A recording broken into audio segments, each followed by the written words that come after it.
Purihin natin ang dakilang Diyos at tayo dumako po sa ating talata di po sa unang Korinto 15:58. Praise the Lord.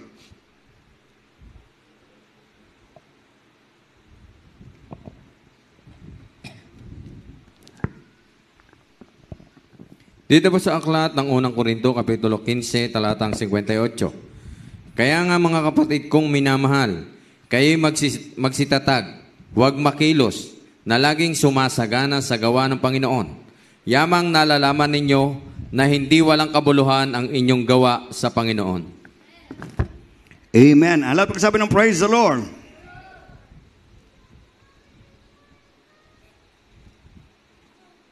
Ito po yung, sabi ko nga po, nung pagpunta ko doon sa Cambodia, yun ang nakita ko sa mga kapatiran na talagang pag hindi ka magsisikap, hindi ka magsisigasig, ay hindi ka makapagpapatuloy maglingkod sa ating dakilang Diyos. Yan po, minamahal.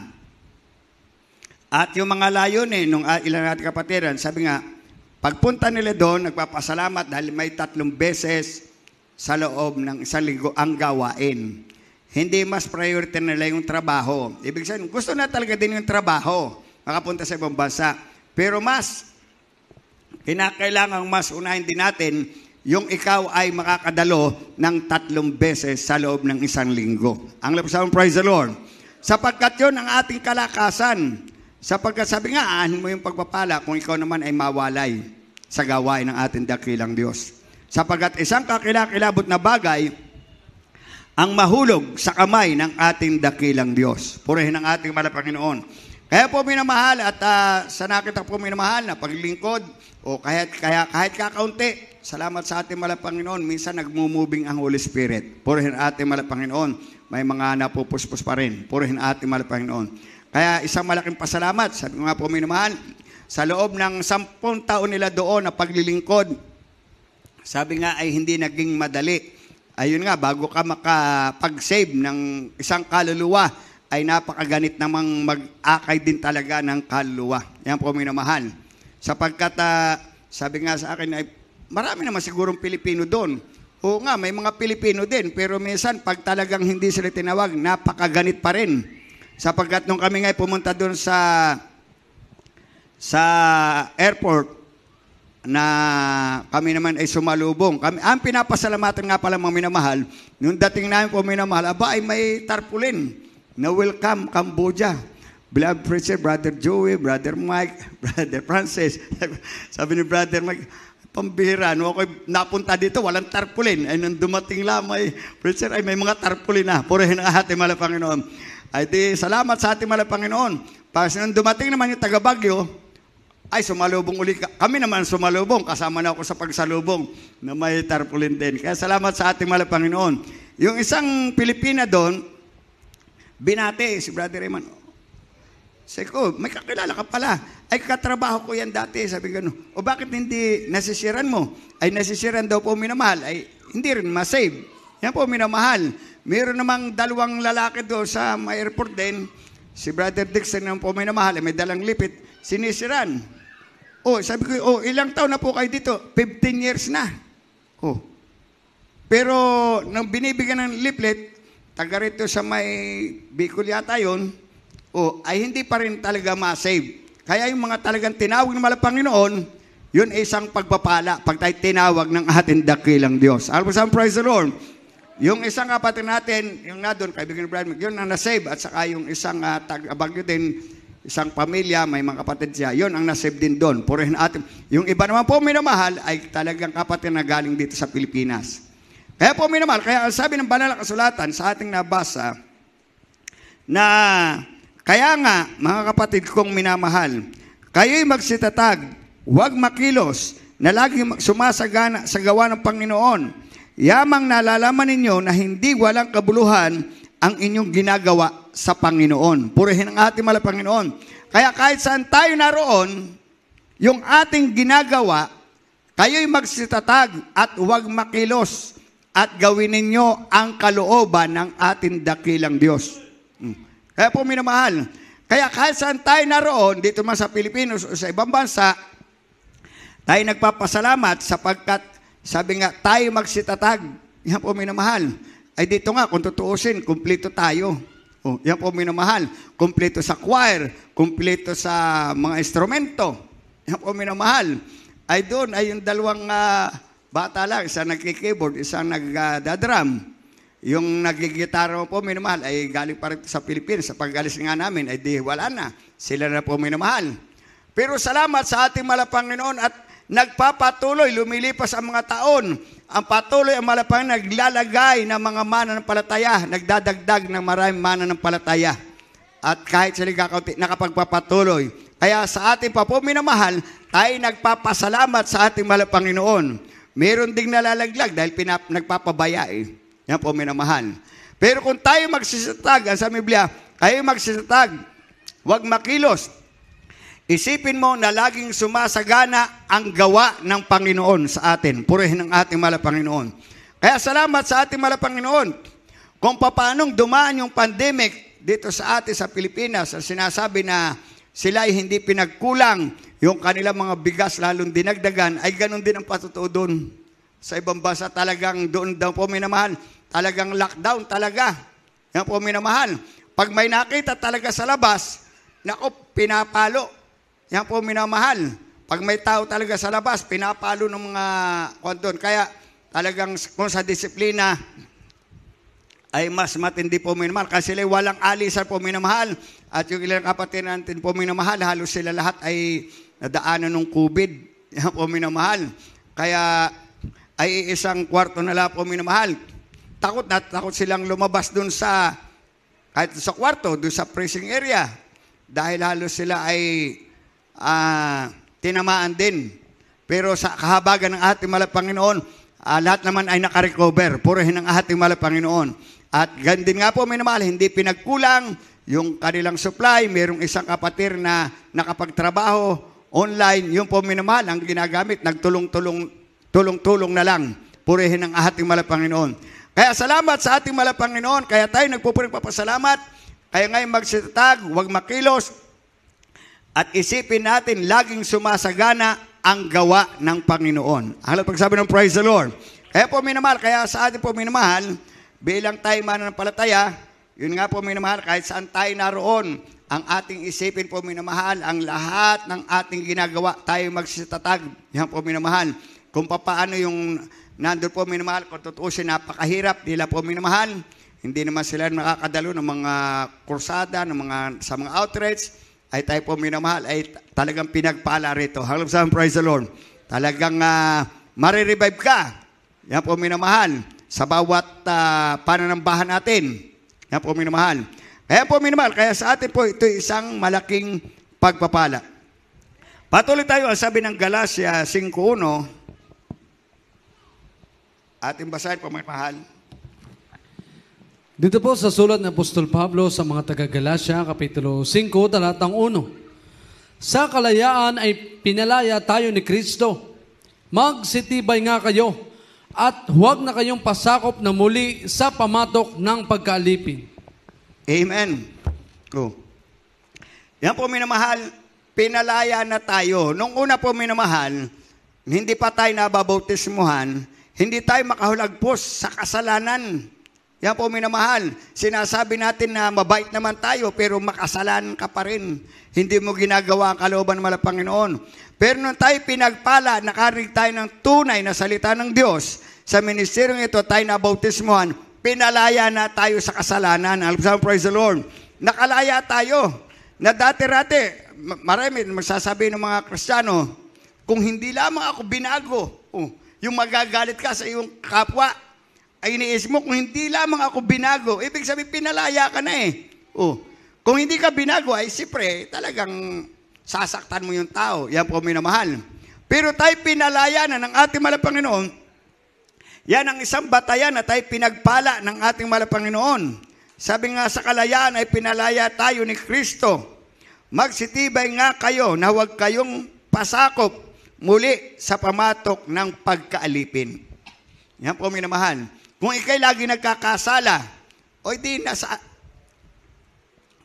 na yung pamatok ng pagkaalipin, hindi ka pa rin makaalis. Kaya kung sasabihin ng ibang Kristiyano, ay kahinaan ko yan eh.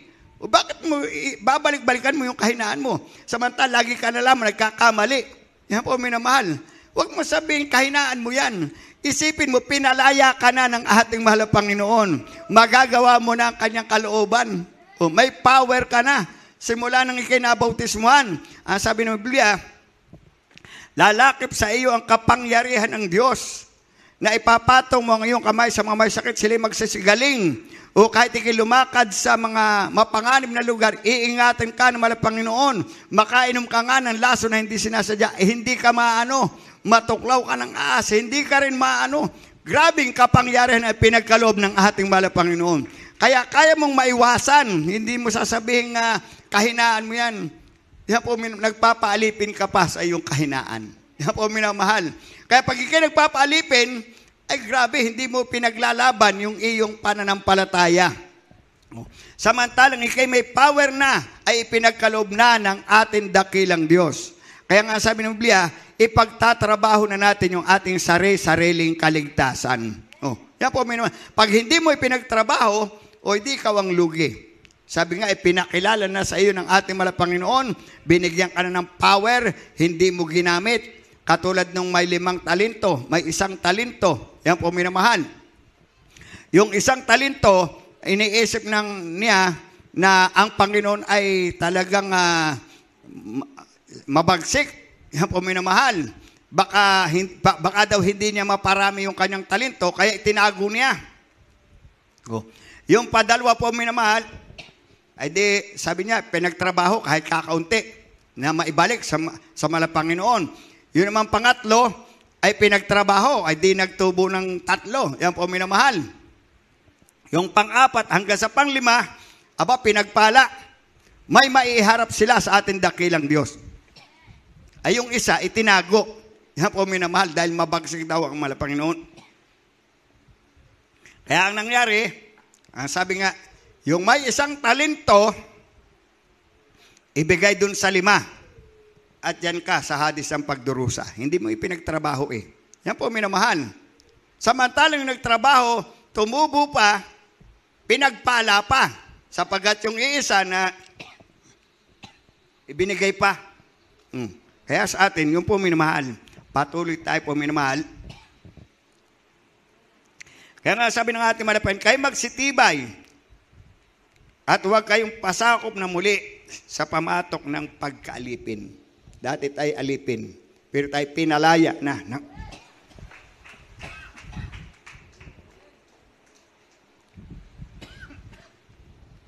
Dito po sa Pilipos 1:27, ating basahin po.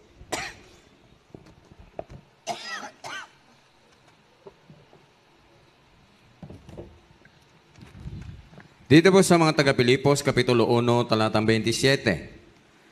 Ang inyo lamang pamumuhay ay maging karapat-dapat sa Ebanghelyo ni Kristo, upang maging ako ay dumating at kayo'y makita, o wala man sa harap ninyo, ay mabalitaan ko ang inyong kalagayan, na kayo'y matitibay sa isang espiritu, na kayo'y mangagkaisa ng kaluluwa, na nangagsisikap sa pananampalataya sa Ebanghelyo. Amen. Alam ko sabi ng praise the Lord. Medyo ang aking lang pong body ay sala sa init, sala sa lamig. Purihin na ating mahal na Panginoon. At doon po minamahal, sa kabagan ng ating mahal na Panginoon, ay sabi ng iba, ano baga, mas mainit baga doon o mas mainit dito sa Pilipinas? Ay sa tingin ko minamahal, dahil sa aking cellphone ay 2 yung kwan, ay may Philippines saka sa Cambodia, ay mas mainit pa doon ng 5%. Yan po minamahal.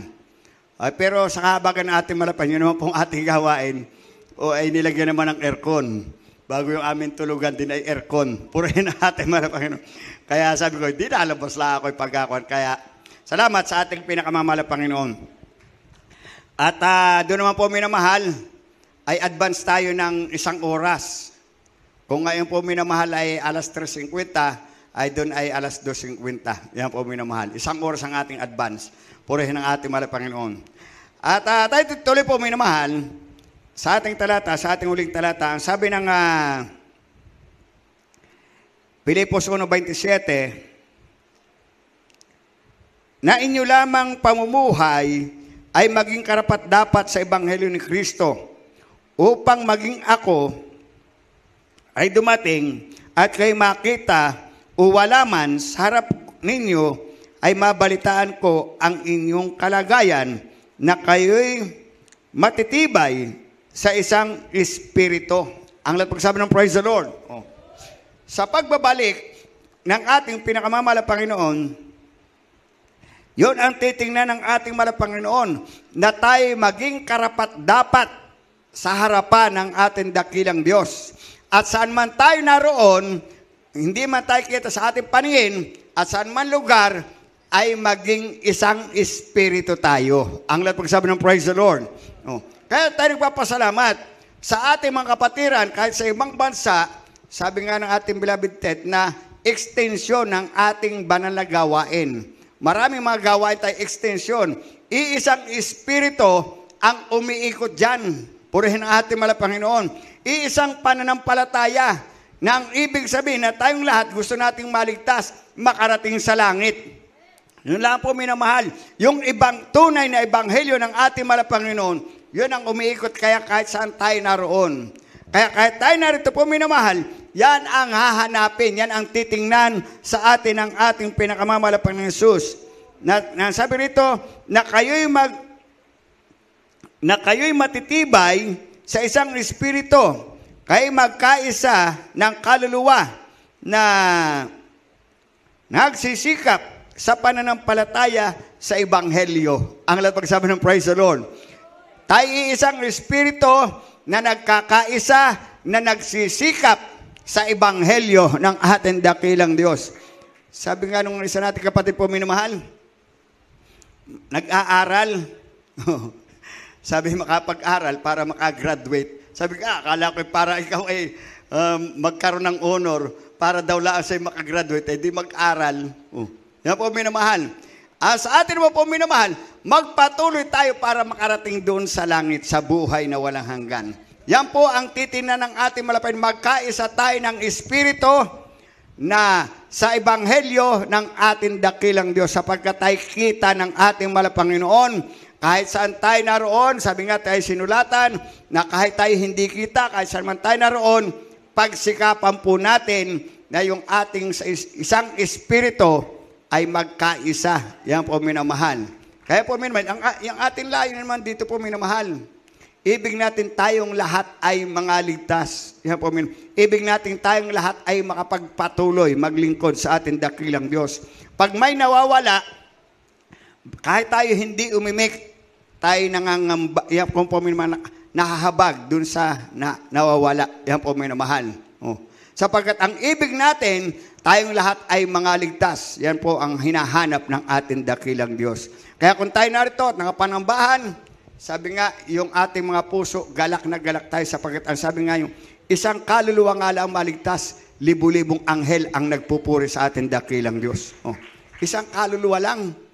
Ay tayo po minamahal, pag may mga kapatid, sabi nga, nanumbalik o may baguhan, galak na galak yung ating puso. Sapagkat ating iniisip na yung ating panalangin ay hindi nasasayang.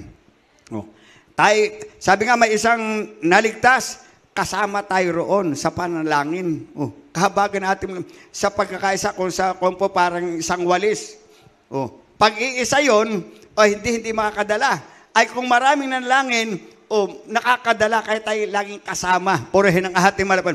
Huwag natin ikukan yung ating sarili na hindi tayo kabilang. Kabilang tayo lagi. Purihin ang ating Panginoon. Kung nagkaroon ng konting problema, di tayo manalangin. Sama-sama tayo lagi. Iisang espiritu tayo sa ebanghelyo ng ating pinakamamalapan ng Jesus. Purihin ang ating Panginoon. Tayo po lahat ay tumayo tayo umawit sa ating pinakamamalapan ng Jesus.